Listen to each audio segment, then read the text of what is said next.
Why am I yelling at people all of the time? Why are you so crazy? But there's a reason. Why have you told me to go and find all these people? So it's going to surprise you, but actually the attention seeker hasn't been around for that long.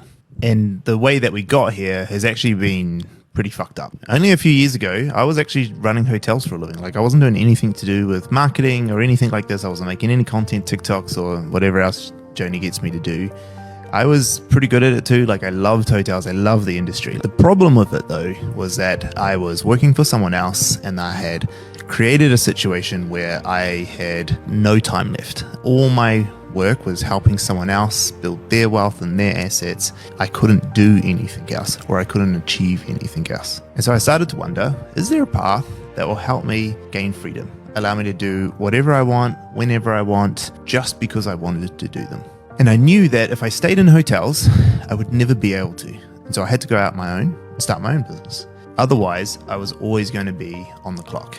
But as exciting it is to build a business and be an entrepreneur and gain all that freedom, it's actually really scary. Like, I had a 6-figure income. I was living in a penthouse apartment in Melbourne. I had a very good life. Claire and I were set, like, we were good. And I had to give all of that up to go and take this risk of starting my own thing. And so I stayed. I stayed for way too long, longer than I wanted, but something had to change. That change came from Claire, that I had a conversation with her that this is what I wanted to do, that I wanted to try, build my own business, gain us this freedom that we had talked about.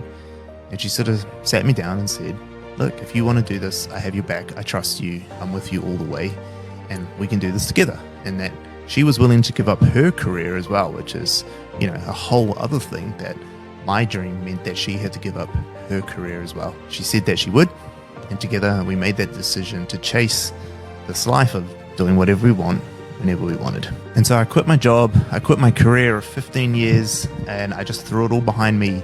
And I went after this other life, this life that would help me build or get me out of this trap of working for someone else, having constraints on my time, and instead have freedom to do whatever I want, whenever I want. But more importantly, help others do the same. And that was a real crucial part of the way Claire and I put it.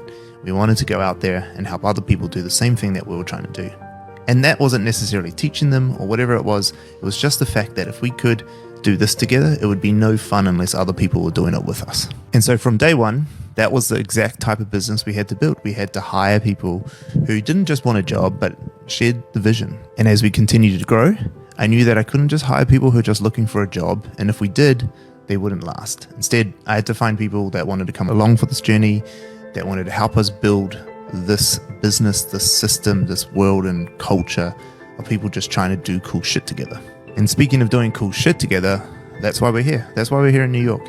We're here as a small New Zealand business trying to take on the biggest city in the world when it comes to commerce and marketing and all these things. We're trying to make our mark here and do some cool shit with other people in this city. But the only reason that we've been able to do this isn't because of me, it isn't because of Claire, it's because of the team that we've been able to put around us and all the people over the last 5 years that have supported us, that have helped us, been a client, lifted us up, given us opportunities, had conversations with us, had coffee meetings. All these little interactions we've had with people are the reason we're sitting here today.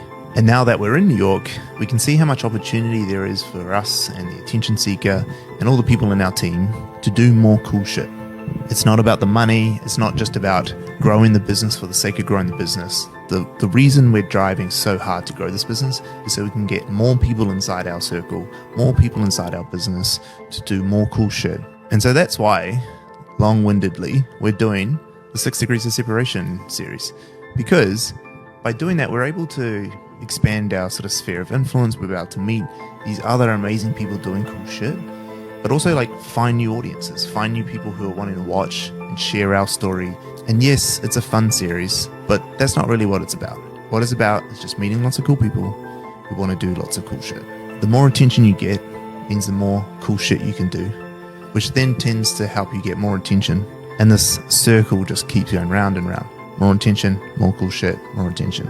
And we're hoping that by people watching us do this incredible things that we've been able to do since being in this country, that they will also think, I wonder what I can do. I wonder what the cool shit is that I can achieve.